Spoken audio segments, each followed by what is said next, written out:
Hey MTG fans! Welcome to another long overdue episode of All's Fair in Love and Lore.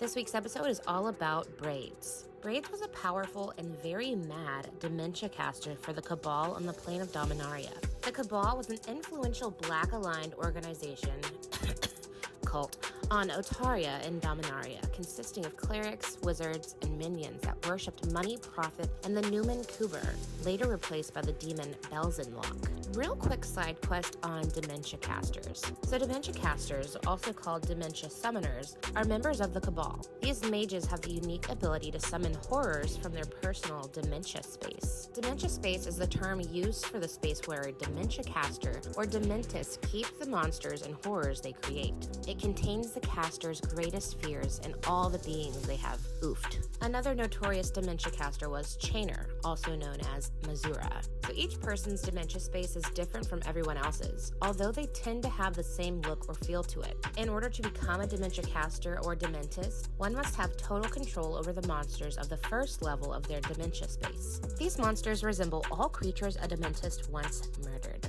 Dementia casters are able to drain real creatures into their space, and these creatures have minds of their former self and act so, but they're nothing more than just a memory. Now, several years after the mending, the dementia casters are also able to create horrors from other people's minds. That's scary! Okay, back to Braids. Braids, whose real Kabbalist name was Fulla and her secret name, Bara, was a dementia caster notable for her unusual lucidity, which made her exceptionally valuable to the Cabal beyond her role as a pit fighter. She earned her nickname Braids due to her distinctive hairstyle. Shocker. Her first major assignment was to the Merg Empire capital, where she cataloged valuable artifacts. During this mission, she made a deal with Loquatus, the ambassador to the Cephalid Empire on Dominaria's continent of Otaria, to find the Mirari, aka a super fancy powerful artifact, in exchange for keeping other interesting artifacts. However, the Mirari was initially found by Emperor Abishan, who accidentally oofed himself while trying to sink a third of Otaria with it.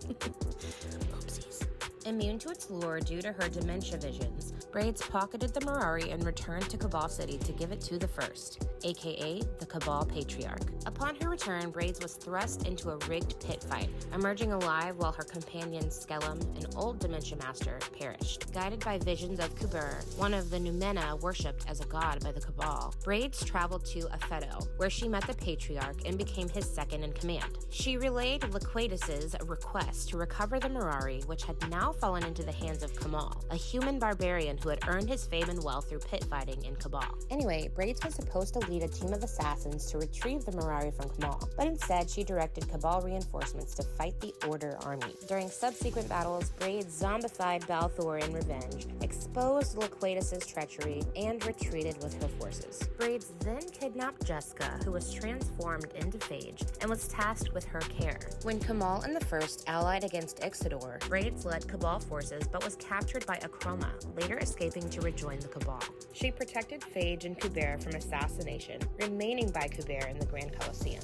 Following Corona's appearance, Braids led Cabal forces to claim Corona for profit, but ultimately succumbed to her dementia, becoming trapped in her own mind. In the events of Dominaria United, a conclave of Cabal summoners performed a ritual to drag Braids back from her dementia space, sacrificing themselves in the process. Now a nightmare, Braids allied with Shanna Sisse, Tiana, and Rafwin Capashen to off her shard self. Having survived those ordeals, her intent was to lead the Cabal into a new golden age. Like, look mom, I became a cult leader.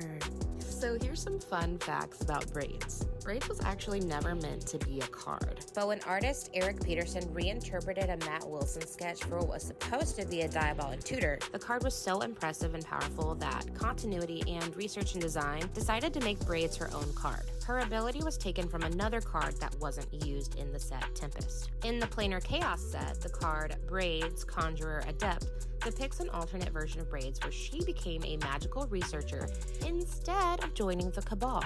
And you may already know this, but Braids' Cabal minion is banned in Commander. Just a little too spicy, I guess. Alright, let's talk magic cards. Braids is represented in Braids, Arisen Nightmare, Braids, Cabal Minion, Braids, Conjurer Adept, and Braids, Conjurer Adept Avatar. Associated cards include Braids' Frightful Return, Braids can also be seen depicted in blackmail, bosom buddy, head-to-head, and skull tap. If you have any special requests for creatures, places, or events in MTG history, leave a comment or shoot me a message. I hope you all have a great rest of your week, and as always, thanks for hanging out with me.